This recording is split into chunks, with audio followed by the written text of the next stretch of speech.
Hi, welcome back. This is Professor Ridge, and today's lesson on section 4.2, intersections, unions, and compound inequalities. The intersection of two sets A and B is a set of all elements that are common to both A and B. So our notation is A intersect B. Okay, so we use the upside down U. So that's intersection.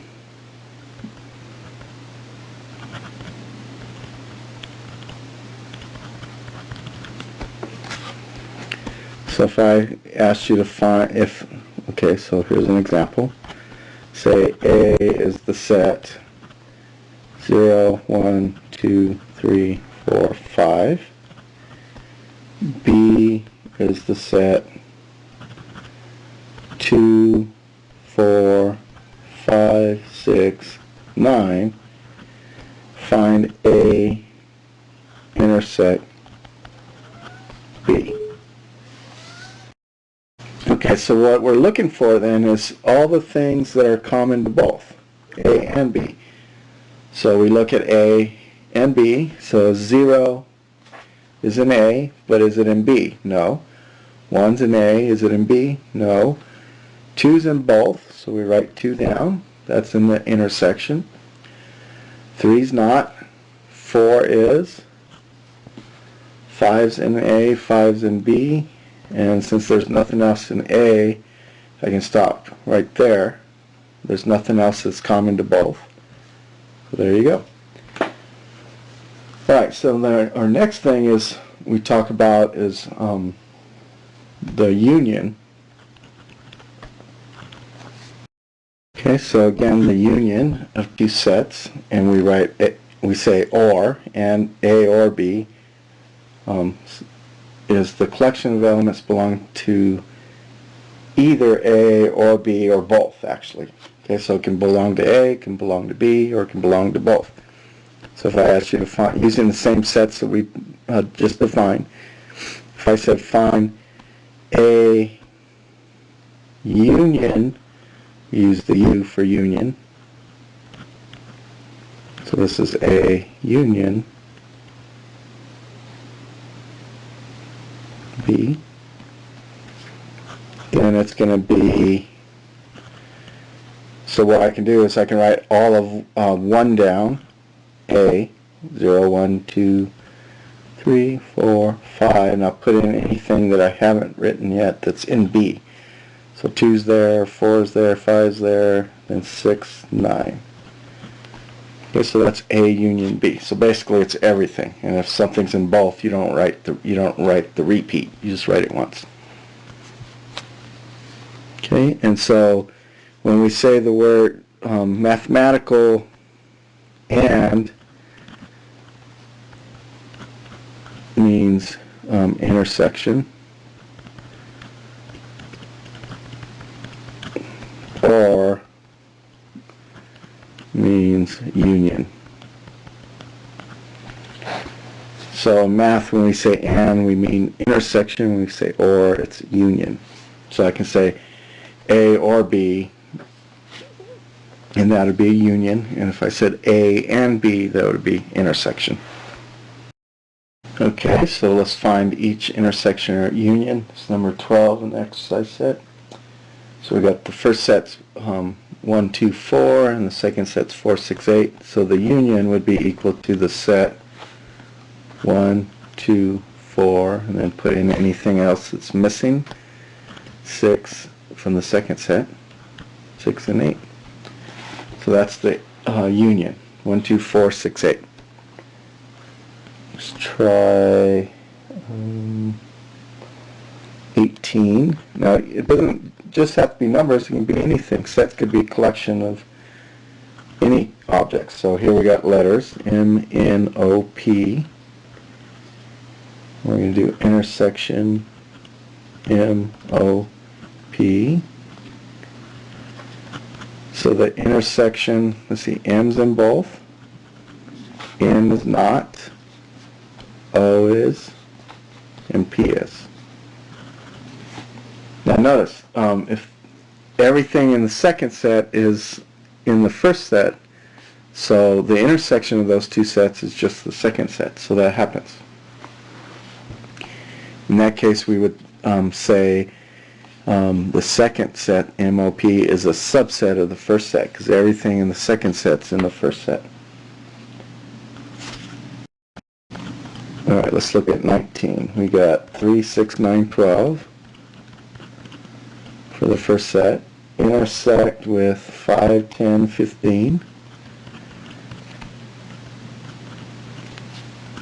And 3's not in both, 6 is not, 9's not, 12's not, 5's not, 10, so there's nothing. Now this symbol is called the null set, or empty set. It's the set that contains nothing. It's not a 0. It's the null set, or empty set. You could say either one of those. Okay, it's a set that contains nothing. Since these two sets share nothing, there's nothing in common, then we say that the intersection of the two sets is empty, or null, either way. Alright, so graph and write interval notation for each. Now note, when we have this in between, technically this is equivalent to, you read from the center, so it's going to be x is greater than -8 and, or intersection, at the same time x has to be less than or equal to -2. So if we went think about this concept, x is greater than 8 or -8. So if I were to graph, here's -8, that would go to the right forever. If I did x is less than or equal to -2,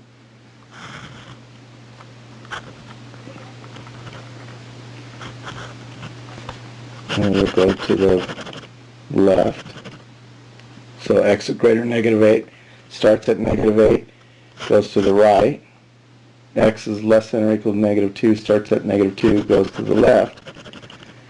And now if we put those statements together as an intersection, we're asking what points do they have in common. So if we look at the number line here, here's -8, here's -2, and all these points in the center here are common to both. The points here, that's true for x is less than -2, but not true for x is greater than -8. So you don't include it in the solution set. And same thing for this outside edge. It's true for x is greater than -8, but not true for x is less than or equal to -2. It has to be true for both at the same time, because it's a AND statement. So you just have to know that this, when it's written this way, you can read it as between, but it's also equivalent to this compound inequality with the intersection. Let's see, -8 is a parenthesis, -2 is a bracket. So our solution set would be, in interval notation, would be -8 to -2, the bracket. Okay, so that's the way I would write that one. Alright, let me try number 28. X is less than -5, or x is greater than 1. Now this is an OR statement. Oh, by the way, so this is kind of like scratch work. This is our solution here. So x is less than -5. I go to -5. X is less than -5. It's that.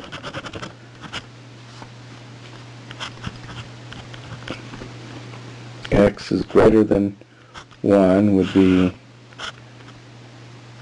that. Starting at 1 going to the right. So again, that would be my scratch work. Now, for an OR statement, I don't have to do scratch work because I'm going to take everything since it's an OR statement. If it belongs to either one or both, then it belongs to the union, or is union. This one is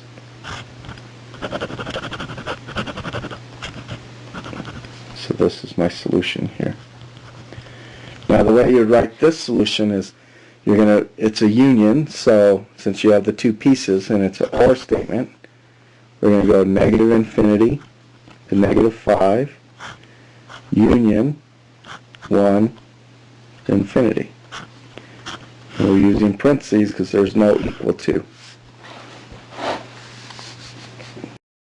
Alright, solving graph. So let's start off with 46.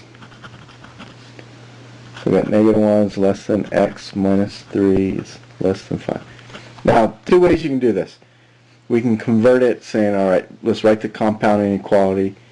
X minus 3 is greater than negative 1, and x minus 3 is less than 5. And I solve both of those, and then I do the intersection between both of those solution sets to make the final solution set. Or, well, let me show you.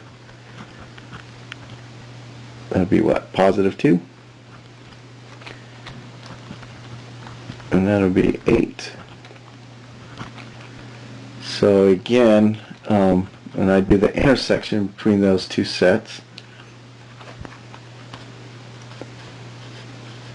which I know is going to be, okay, this is going to be my solution. Here's 2, here's 8. X is greater than 2, I'll just kind of lightly do my scratch work up here. X is going to be greater than 2, will be that. X is less than 8 will be that. And this is my scratch work. And then the overlap is going to be in between. See, we get 2 both hit there, so in between. This is my solution set. Oh, we're using parentheses for this book. If you wrote with the open circles, that's fine too. Okay, so my solution would be from 2 to 8 using interval notation. Now here, okay, so that was one way to do it. The way I like to do it is I think of having 3 sides. So I want to get this x minus 3 by itself in the middle here. I want to get x by itself, so I got to add 3, and instead of saying add 3 to both sides, think of this as having 3 sides. So I'm going to add 3 to all 3 pieces here. So that gets me 2.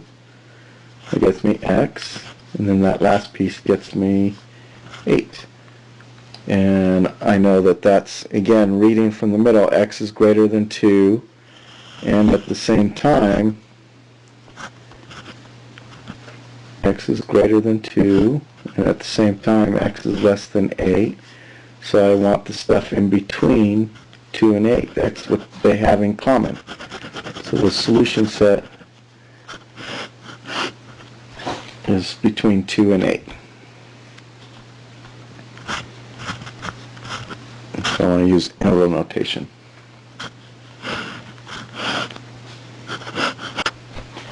Okay, so either of those. Let's try one more here.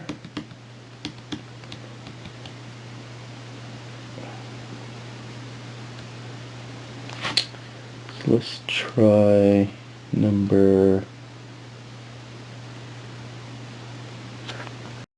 Alright, so let's try 52. So I'm going to subtract 5 on both sides. Okay, so the inequality on the left gives us x is less than negative 8. Or, now we're going to solve the one on the right. So we're going to subtract 5. X is greater than or equal to negative 1. Now again, since this is an OR statement, I don't need to do any scratch work. I just graph both of them. X is less than negative 8. Here's negative 8. So X goes that way. X is greater than or equal to negative 1. Goes that way. And since it's an OR statement, I take both pieces. I don't have to worry about overlap. I just take both pieces. So my solution set would be negative 8. Oh, I'm sorry. I'm starting at negative infinity, going to negative 8, stopping, union.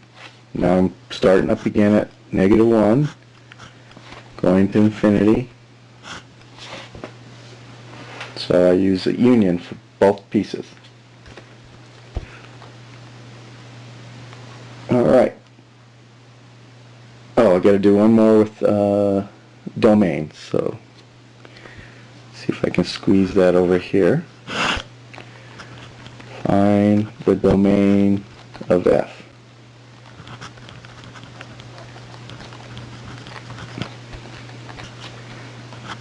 So if you recall, if we have an expression like this, the domain is going to be everywhere that the function is defined, and we know that a fraction is undefined if the denominator is equal to 0. So the idea is we have to say x cannot equal, this will be our domain. So subtract 6 from both sides, so x cannot equal negative 6. Well, basically that's the whole number line, except we put an open circle there, and everything else is okay. So it's everything but negative 6. Now how do we write that solution set in interval notation, because that's what they want.